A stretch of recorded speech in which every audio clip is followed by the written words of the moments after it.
ખેડૂતોના એ આંદોલનનું ખૂબ કવરેજ લીધું અને જોયું કે ખેડૂતોના કેટલા પ્રશ્નો, એટલી મહેનત કરી, એટલા દિવસના ઉપવાસ કર્યા, છતાંય જેને જોતું હતું, જેને હક જોતો હતો 4 ગણું વળતર એ મળ્યું નહીં.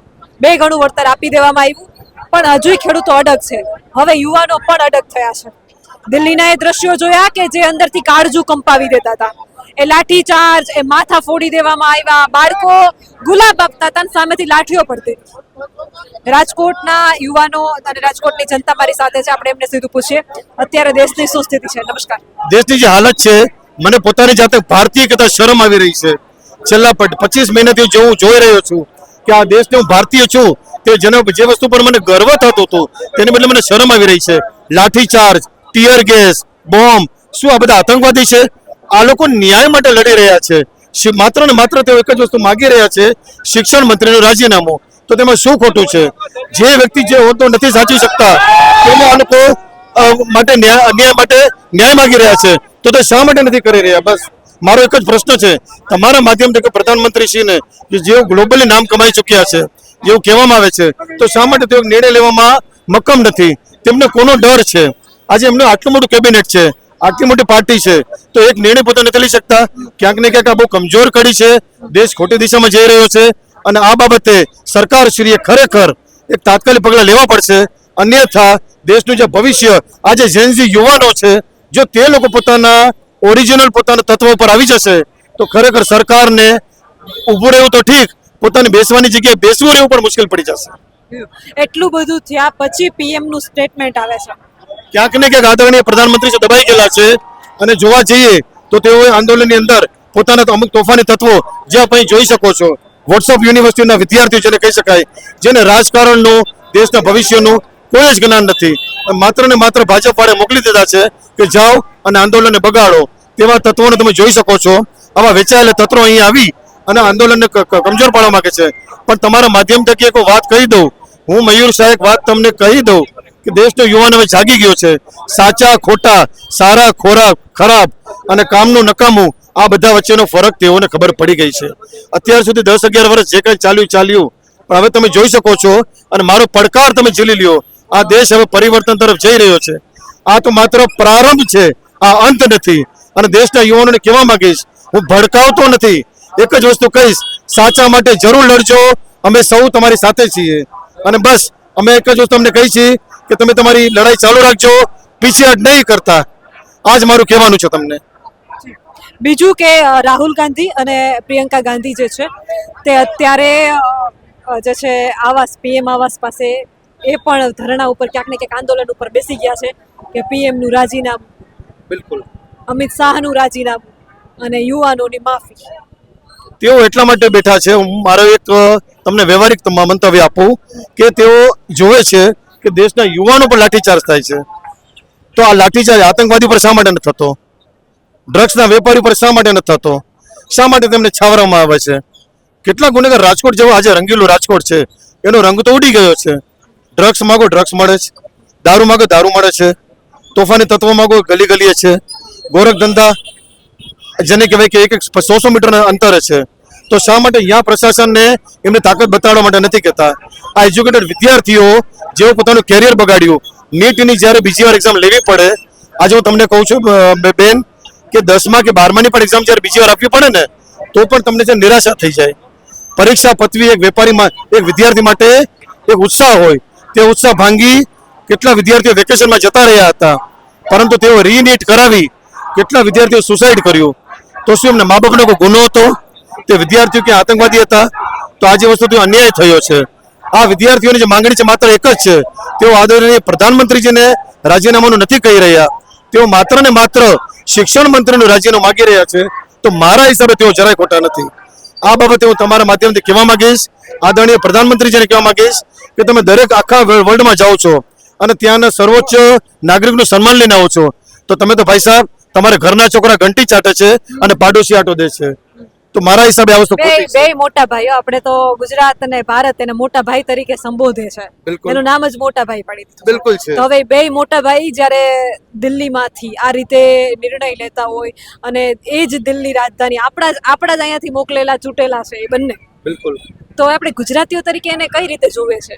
ખૂબ જ શરમની વાત છે કે જેને કે જય જય ગરવી ગુજરાત આપણે બોલીએ છીએ તો ગુજરાતીનું ગૌરવ જે છે તે નીચું જઈ રહ્યું છે. અરે ભાઈ સાહેબ, નાના ભાઈ મોટા ભાઈ, આજે ઘણા લોકો એમને રંગાબીલા પણ કહે છે, પરંતુ આ સન્માનીય વ્યક્તિને એવું નામ નહીં આપો.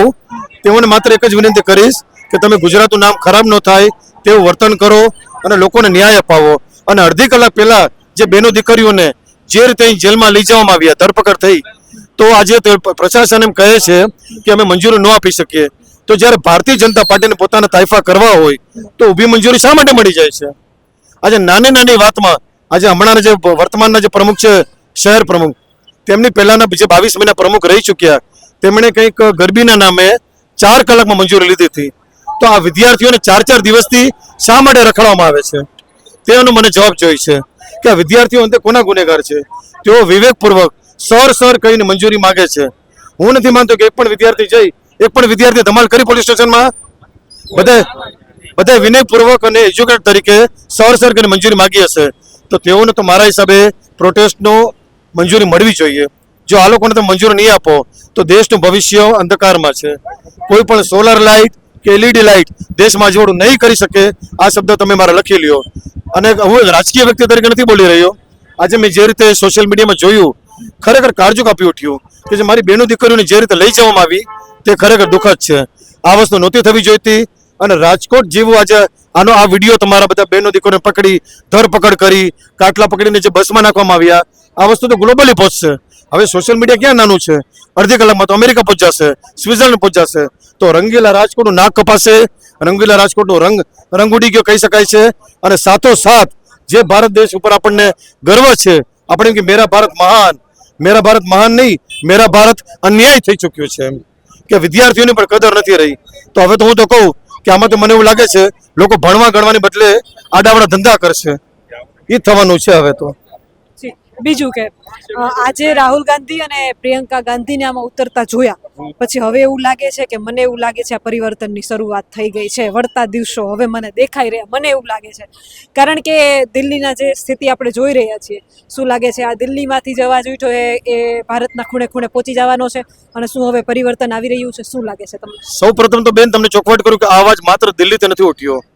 આ અવાજ ક્યાંક ને ક્યાંક રાજકોટ જેવા 20 લાખની વસ્તીમાં જો ઉઠી ગયો હોય તો આવનારા દિવસોમાં નહીં પણ 24 કલાકની અંદર સમગ્ર ભારત દેશમાં થઈ જશે. અને આજુબાજુના દેશ સત્તાના મોટા પરિવર્તનના એંધાણો દેખાઈ રહ્યા છે તમને? સત્તાના પરિવર્તન એંધાણ તો આજે ચૂંટણી વખતે તમને વ્યવહારે ખબર પડે. લોકો અત્યારે રાજીનામાની માંગ થઈ રહી છે તો શું લાગે છે એવું થશે? સરકારને પૂરેપૂરી જો અત્યારે તો સરકાર જાડી ચામડીનું તેવું દેખાઈ રહ્યું છે. પણ જો આ આંદોલન અને પ્રજાનો પ્રોટેસ્ટ, પ્રજાનો વિરોધ મક્કમ રહ્યો, સખ્ત રહ્યો તો પરિવર્તન 100% છે. અને એક તમને કહી દઉં કે આ જે સરકાર જે છે 2029ના વળતા પાણી છે.